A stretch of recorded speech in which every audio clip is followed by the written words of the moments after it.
আসসালামু আলাইকুম। এই যে আপাকে দেখছেন, ইনি এই ভাঙা ঘরে থাকে। ইনার হাজবেন্ড 2 বছর মারা গিয়েছে। পরবর্তীতে দেবর, শ্বশুর, শাশুড়ি সবাই মিলে ইনাকে বাড়ি থেকে বের করে দিয়েছে। আর দেখেন কোন পরিবেশে থাকে, আপনারা আসেন দেখেন। এই যে এই মানুষটা এইখানে থাকে, আর রাত্রে এইখানে ছাগল থাকে নাকি। আর এর মধ্যে দেখেন খড়ি, এর মধ্যে কি করে একটা পরিবেশে থাকে মানুষ দেখেন। এই যে কোনো নেই, এই মানুষটা যে থাকবে একটা পরিবেশ, সেই পরিবেশটা আসলে নাই। আচ্ছা আপা, আপনার কি হয়েছে বলেন তো? আমাদের জ্ঞানজা ভাই, আমার স্বামী 2 বছর আগে গিয়েছে। আচ্ছা, আমার শ্বশুর শাশুড়ি সবাই তাড়ি দিয়েছে, আর একটা বাচ্চা আছে, বাচ্চা স্কুলে গিয়েছে। আর আমার এই যে এখন ভাই আছে, ভাই তো ঘরে উঠতে দেয় না। আমি এখানে থাকি, আমার একদিক খড়িয়ে আমার এই জায়গায় উপরে থাকে, নিচে আমার ছাগল থাকে, এই জায়গায় আমি থাকি এই অবস্থায়। আপনার শ্বশুর শাশুড়ি ধরে বের করে জি দিয়েছে? জি। আচ্ছা, ইনি কি হয়? ইনি আমার আব্বা, আমার আব্বা প্রতিবন্ধী।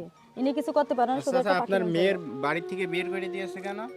বের করে দিয়েছে, জামাইটা দিয়েছে, এখন সেখানে ঘর তুলতে দেবে না, জমিটা বিনির নামে, ওই জন্যই সেখানে রাখার প্ল্যান নাই আপত্তি তাদের। করছে। আপনি একটা ঘর তো করে দিতে পারছেন না? আমার কোনো সমর্থ নাই, সমর্থ এই থাকলে তো করে মানুষটা দিতে পারতাম। প্রতিবন্ধী। ইনি যে ওনার মেয়েকে একটা ঘর করে দেবে, ওনার সেই সামর্থ্যও কিন্তু নাই।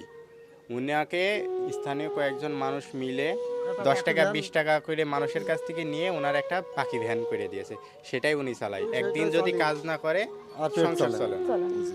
এখন আপনারা যদি ভিডিওটা প্রচুর শেয়ার করেন, তাইলে হয়তো এই মানুষটাকে আমরা একটা ঘর উপহার দিতে পারবো। সমাজের বিত্তবান মানুষেরা এনার পাশে দাঁড়াইলে এনার জন্য একটা নতুন ঘর উপহার দিতে পারবো। এজন্য ভিডিওটা আপনারা প্রচুর শেয়ার করবেন, যাতে সবাই এনার পাশে দাঁড়াইতে পারে। আমাকে আপনারা সবাই সাহায্য করুন, আমি একটা অসহায় নারী।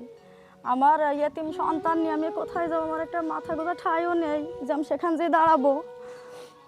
আমি এই বাচ্চা নিয়ে কী করবো? আপনারা আমার পাশে থাকুন, আপনারাও পাশে দাঁড়ান, আমাকে সাহায্য করুন। আমি এই যে এই ছোটো ঘরে থাকি, আমার একদিকে আমি থাকি, আমার ছাগল থাকে, আমার এই খড়ি কাঠি আছে দেখেন, এই জায়গায় খড়ি থাকে, এই জায়গায় আমি থেকে ছাগল থাকে, ছোট্ট ঘরের আমার একটা থাকারও ঘর নেই। আপনারা সবাই আমাকে সাহায্য করুন।